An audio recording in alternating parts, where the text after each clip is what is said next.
Hello friends, welcome back to my channel. आज बहुत दिनों बाद I made a vlog of a new trip.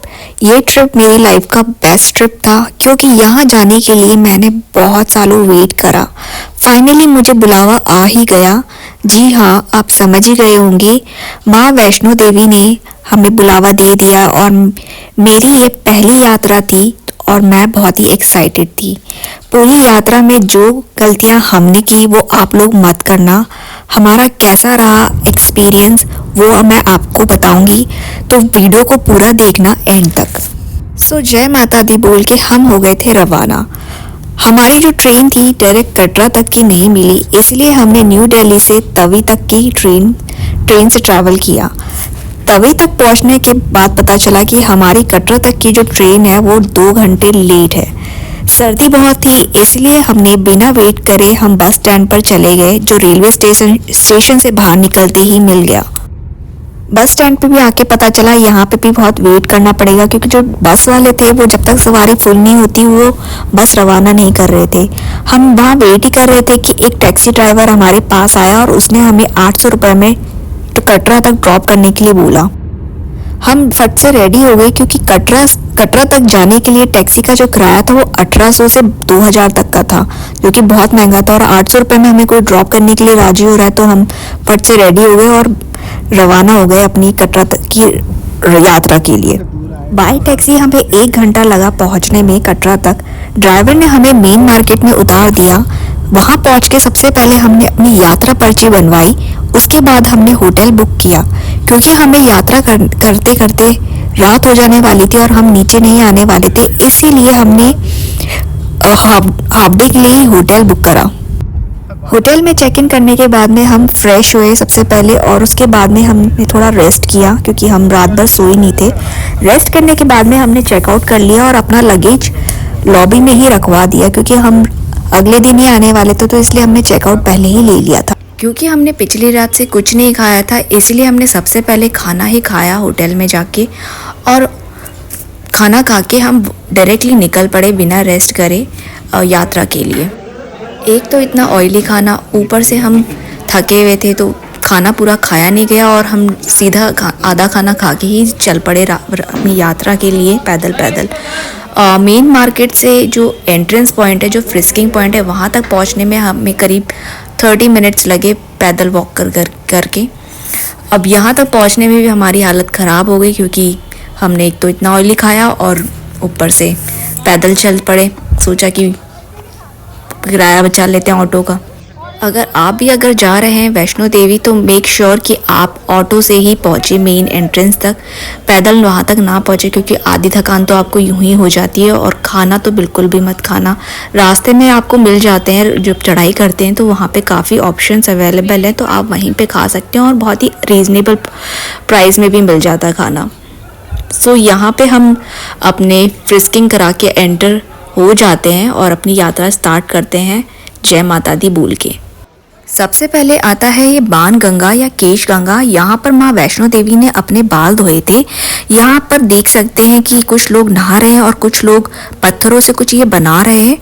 ऐसा माना जाता है कि अगर आप पत्थरों को रखते हैं एक के ऊपर एक, तो आपकी जो विश होती है घर बनाने की वो पूरी हो जाती है। बट हमने ऐसा कुछ नहीं करा, बस अपने हाथ जोड़े और वहाँ से रवाना हो गए आगे की यात्रा के लिए।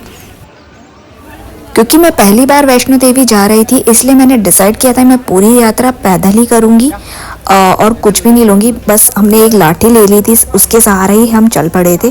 आप देख सकते हैं कुछ लोग घोड़े की सवारी करके ही जा रहे हैं। जो बुज़ुर्ग लोग हैं उनका तो समझ आता है, लेकिन जो जवान लोग हैं वो भी घोड़े पे चढ़ के जा रहे हैं। आई डोंट नो व्हाई, उनसे चला नहीं जा रहा था। कुछ भी बोलो, पैदल करके जो सेटिस्फैक्शन मिलता है वो आपको ये घोड़े या पालकी की सवारी करके बिल्कुल नहीं मिलेगा। कोशिश करिए, अगर आप फिट हैं, चल सकते हैं, तो आप पैदल ही चले। आपको सच में एक अलग ही एहसास होगा जब आप माता के दर्शन करने पहुंचोगे। ये बाहर देखिए सूरज ढलने वाला है और हम बाहर के नज़ारे लेते हुए चल रहे थे और बीच बीच में रेस्ट भी कर रहे थे, क्योंकि कंटिन्यूसली वॉक करना बिल्कुल पॉसिबल नहीं है। Which is understood, we all are human robot नहीं है कि हम कंटिन्यूसली वॉक करते रहेंगे और बिना रेस्ट करे हम पहुंच जाएंगे दर्शन करने। हम मिड ऑफ दिसंबर गए थे और भीड़ आप देख सकते हैं, बस अर्थ कुमारी पहुंचने ही वाला है, मेरे ऊपर दिख रहा है वीडियो में। हमने यात्रा स्टार्ट करी थी 1 बजे और पहुंचते पहुंचते हमें 4:30 बज गए थे। तो अर्थ कुमारी अभी हम पहुंचे और ये नज़ारा देखिए, बहुत ही ब्यूटीफुल लग रहा है। शाम के 4:30 बज रहे हैं यहाँ पे और अभी भी खिली खिली धूप है। मिड ऑफ दिसंबर का महीना है, ठंड भी है, पर दिन में वॉक करते टाइम इतना पता नहीं चलता क्योंकि वॉक करते करते बॉडी में हीट हो जाती है, तो इतनी सर्दी लग नहीं रही थी वहाँ पे। वही हमने पर्ची कटवा ली थी अर्थ कुमारी की दर्शन की, और इसका जो हमारा इसमें भी काफ़ी वेटिंग टाइम होता है, तो हम पर्ची कटवा के आगे बढ़ गए थे माता के भवन के दर्शन के लिए। ये बंदर यहाँ पे बहुत है, ऊपर आप जाओगे तो रास्ते में बहुत सारे बंदर मिलेंगे, लेकिन ये आपको ज़्यादा परेशान नहीं करते, काटते नहीं है, और खास बात ये है। और करीब 8:15 बजे हम ऊपर पहुँच चुके थे भवन के पास में, और वहाँ पे बहुत ठंड थी, लोग बहुत परेशान हो रहे थे क्योंकि फ्री अकोमोडेशन जो था वो ऑलरेडी फुल हो चुका था। तो हमारी प्रॉब्लम यहाँ से स्टार्ट होती है। तो बी प्रिपेयर्ड, अगर आप जा रहे हो तो अपने लिए अपना पहले से ही प्रिपेयर होके जाओ, क्योंकि जो फ्री अकोमोडेशन है वहाँ पे आपको रूम्स नहीं मिल रहे थे। हम लेट भी हो गए थे, जो पहले आ गया उसको मिल गए थे, बेड सारे फुल हो गए थे, और जो कंबल बट रहे थे वो करीब रात के 10 बजे के बाद बट रहे थे। तो इतनी ठंड में वेट करना बहुत ही इम्पॉसिबल था। हमें समझ नहीं आ रहा था कि हम माता के दर्शन करें सबसे पहले या फिर आराम करें, बट कहते हैं ना कि जो भगवान चाहते हैं, जो आपके लिए लिखा होता है वही होना होता है। तो हमारे साथ भी ऐसा ही कुछ हुआ। हम चाह तो रहे थे कि हम दर्शन कर ले, लेकिन सिचुएशन अलाउ ही नहीं कर रही थी। बाद में किसी ने हमें कहा कि अभी दर्शन नहीं हो सकते क्योंकि माता का दरबार जो है बंद हो चुका है। बट ठीक है, हमने उनकी बात मान ली, बट अंदर जाके पता चला कि ऐसा कुछ नहीं है, 24 घंटे आप दर्शन कर सकते हैं। और ये देखिए किस तरह से लोग सो रहे, जहाँ जगह मिली कंबल मिले वहीं पर पड़ गए। हमारी भी यही हालत थी, हमने भी इसी तरीके से अपनी रात गुजारी। नेक्स्ट डे जल्दी उठ के हम फ्रेशन अप होके लाइन में लग गए। सुबह 6 बजे हम लाइन में लगे थे, लेकिन लाइन में लगते ही एंट्री बंद कर दी गई थी क्योंकि वो आरती का समय होता है, 6 से 7 1 घंटा आरती का समय होता है, तो उस टाइम एंट्री बंद कर देते हैं। तो हम लाइन में ही खड़े रहे बाकी श्रद्धालुओं के साथ में, और फिक्स 7 बजते ही एंट्री स्टार्ट हो गई थी और हमें अंदर जाने को परमिशन मिल चुकी थी। अंदर जाते टाइम पे भी हमें करीब 1 घंटा लगा पूरा दर्शन करके आने में। हमारे दर्शन बहुत अच्छे से हो गए। शायद माता रानी यही चाहती थी कि हम रेस्ट करें रात को, क्योंकि हमारे पैरों में इतना दर्द था, तो वो चाहती थी कि हम रेस्ट करें। और सुबह इतना अच्छा लग रहा था, हम सारा दर्द भूल चुके थे, आराम से दर्शन हुआ, इतना सुकून लग रहा था। और मैंने जहाँ पे माता विराजती है वो दर्शन हमने, वो आसपास के जो नज़ारे हैं वो मैंने देखे अच्छे से, मुझे बहुत अच्छा लगा। वहाँ पे इतनी पॉजिटिविटी मिली वहाँ पे जाके। और हम करीब 8 बजे वापस आ गए बाहर दर्शन करके। फिर भैरव बाबा का भी हमने दर्शन करा, पर उसके लिए हमने रोपवे का सहारा लिया। रोपवे का हमें 200 रुपीज़ पड़ा, टू एंड फ्रो। तो चाहे आप वन वे आप आओ या ना आओ, लेकिन आपको 200 पे करना पड़ेगा फॉर 1 पर्सन।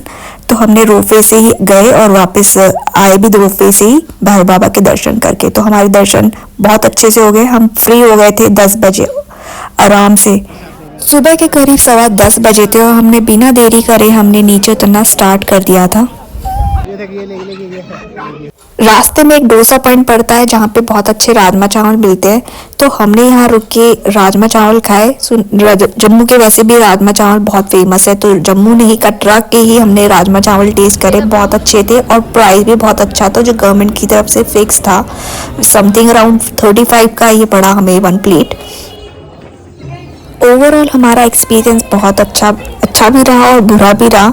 सो आप भी अगर सर्दी में के सीज़न में जा रहे हो तो और रात के टाइम पे आपको दर्शन करना है तो अपने साथ एक्स्ट्रा कपड़े लेकर जाना और मेडिसिन भी रख लेना, इन केस आपको बॉडी पेन या हेडेक हो तो आपके पास में सब कुछ हैंडी रहे। अगर आप किसी वजह से रात में दर्शन नहीं कर पा रहे हो तो मेक श्योर कि आप पहले ही अपने लिए रहने का जगह ढूंढ ले। कंबल आपको रात के 10 बजे के बाद ही डिस्ट्रीब्यूट होते हैं, तो वो मिल जाते हैं आपको जितना मर्जी चाहिए, बस आपको सिक्योरिटी डिपॉजिट कराना पड़ता है। पार्वती भवन के पास में ही फ्री अकोमोडेशन है जहाँ पे आप ठहर सकते हैं और कंबल भी वहीं डिस्ट्रीब्यूट होते हैं। तो हम बहुत लेट हो चुके थे, रहने के लिए बेड नहीं मिला हमें रुकने के लिए, लेकिन जहाँ जगह मिली हम वहीं सो गए। कंबल हमने 8 कंबल लिए थे क्योंकि ठंड बहुत थी और हमने वहीं पे रात गुजारी। सुबह 5 बजे हम उठ गए थे, वहीं नहाने की फैसिलिटी भी थी तो हम फ्रेश होके 6 बजे लाइन में लग गए। 6 से 7 आरती का समय होता है तो एंट्री बंद कर दी जाती है। लाइन में ही हमने वेट करा और ठीक 7 बजे एंट्री स्टार्ट हो गई। 7 से 8 के करीब हमें लगे दर्शन करने में और दर्शन बहुत अच्छे हुए हमारे। 10 बजे तक हम वहाँ से फ्री हो गए थे। भैरव बाबा के भी हमने दर्शन कर लिए थे और हम नीचे आ गए थे। हमें पहुँचते पहुँचते 4:30 बज गए थे शाम के। और फिर हमने नीचे आके वही होटल वो बुक कर लिया था फिर से जिसमें हमने अपना लगेज रखवाया था। उसका जो किराया था 1 नाइट का वो 1000 रुपीज़ था और अगर हाफ डे के लिए आप ले रहे हो तो वो 600 रुपीज़ था। ये वो रूम था जिसमें AC, TV और वाईफाई आपको मिल जाता है, बट वाईफाई भी मरा चल रहा था, कोई काम का नहीं था। और टीवी की तो टीवी भी चल नहीं रहा था और AC का तो पता ही नहीं करता था या नहीं करता था। और बाथरूम में भी गीजर जो था वो ठीक से पानी गर्म कर नहीं रहा था। पहले दिन तो करा, अगले दिन तो करा ही नहीं। हम ठंडे पानी से नहा धो के फ्रेश हो गए थे। चेक इन करने के बाद में हम इतना ज़्यादा थक चुके थे, हमने अपने फ़ोन चार्जिंग पे लगाया और सो गए। करीब 12 घंटे हम सोए। नेक्स्ट डे मॉर्निंग में उठे और उसी दिन हमारा चेकआउट भी था तो हमारे पास बहुत टाइम था। 12 बजे का हमारा चेकआउट था तो हम मार्केट में चले गए थे देखने के लिए, सामान खरीदने के लिए और प्रसाद भी लेने के लिए।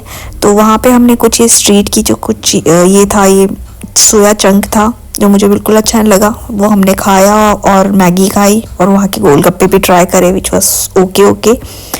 और फिर बस हमने अपना लगेज जो था वो लिया और हम वहाँ से रवाना हो गए। आप भी वहाँ से कुछ खरीदने की सोच रहे हो तो मैं सजेस्ट करूँगी कि वहाँ से ड्राई फ्रूट ज़रूर लेके आना, क्योंकि अखरोट वहाँ के इतने सस्ते हैं। 300 में आपको अच्छी क्वालिटी वाले अखरोट मिलेंगे। ये पर केजी था, 300 पर केजी आपको अखरोट मिला। हमने वहाँ से 1 केजी ले लिया। नेक्स्ट टाइम हमने सोचा कि और क्वांटिटी में लेके आएंगे क्योंकि बहुत अच्छे लगे हमें अखरोट वहाँ के। साथ ही में वहाँ पे लहसुन भी काफ़ी कश्मीरी लहसुन जो होते हैं वो बहुत ही जॉइंट पेन के लिए काम आते हैं तो मैंने वो भी ख़रीद लिए। तो कुछ इस तरह का रहा मेरा पहला दर्शन माता देवी का और उम्मीद करती हूँ कि मुझे आगे भी ऐसे मौके मिलते रहेंगे दर्शन करने की। और अगर आपको मेरा ये वीडियो अच्छा लगे तो प्लीज़ लाइक करना और चैनल को सब्सक्राइब करना। Thank you so much for watching my video and happy new year to all of you.